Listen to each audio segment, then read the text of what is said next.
續嘅尾場大戰咧，當然又係呢兩隊長勝將軍對決啦。永倫對南華咁啊爭奪常規賽嘅冠軍。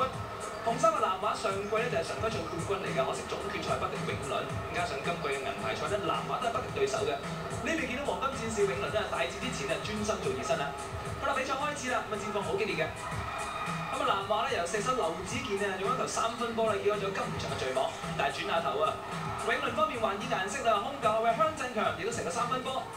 嗱，雖然南華喺內線方面咧有高度上嘅優勢，但係永倫嘅中鋒程建文咧未驚過啊，呢球仲搏到個贏軍。咁劉子健首次比賽手風好順喎，個人讀出8分。咁啊第一節最後幾秒㗎啦，替補上陣嘅李健王啊，為南華咧冷靜處理最後一擊，以20-18咧領先永倫結束第一節嘅。咁啊到第二節啦，兩隊派遣呢啲後備球員上陣啊，南華嘅前鋒啊陳浩明啊，呢球 long two 領先到22-18。咁啊南華大量內線攻擊啊，周家輝同李家耀咧打個 pick and roll， 咁啊延續動作之下咧放埋個犯規嘅。永倫呢晚咧係打翻球隊嘅優點先啦，快攻啊！咁啊替補控衞沃曼特咧接應傳送壓住對手上籃，進成3分。呢邊咧打翻個 pick and roll 啦，周盈堅啊交俾蔡方宇啊，咁啊頂住對方嘅流動量咧放個勾手，打成咧係32平手嘅。咁啊永倫上半場尾段咧陸續派翻啲正選出嚟啦，啊將個比數咧反超前啊，呢邊啊見到方神義其實差啲甩嘅啦，好在勾翻上去。咁永倫上半場領先南華40-32啊。咁啊，下半場啦，永倫開始咧發動猛攻啦，好容易破解咗對方嘅防守。香振強啊，一個上籃44-33。比賽開始有啲濃厚嘅火藥味啦，兩隊咧好多身體嘅碰撞啊。咁但係未至於咧有意外嘅發生啊。潘志豪個人突破，埋到籃底咧轉手放籃啊，拉到15分嘅差距。咁啊，永倫嘅籃板王方成義咧呢晚嘅表現係相當搶鏡嘅，做出 double 啊，有14分同埋進咗11個籃板球。咁其實南華呢一節出手好困難啊，更加時有失誤啊。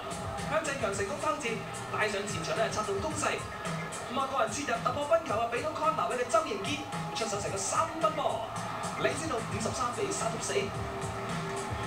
咁啊其實永倫嘅陣地戰咧做得好穩陣嘅，咁啊做一啲單擋咧俾隊友投射，潘志豪又一球3分波啦。咁啊其實南華嘅前鋒周建文咧未打完第3節咧4個過犯啊，令到球隊咧有啲隱憂啊。咁啊永倫嘅外圍方面咧得心應手啦，以64-48結束第3節。去到最後一節嘅啦，南華雖然有胡國鋒嗰兩球3分波，但可惜落後嘅差距太大啦，無力招架。咁啊反觀永倫咧仲未收手啊，今場一共有5名嘅球員咧入咗雙位數。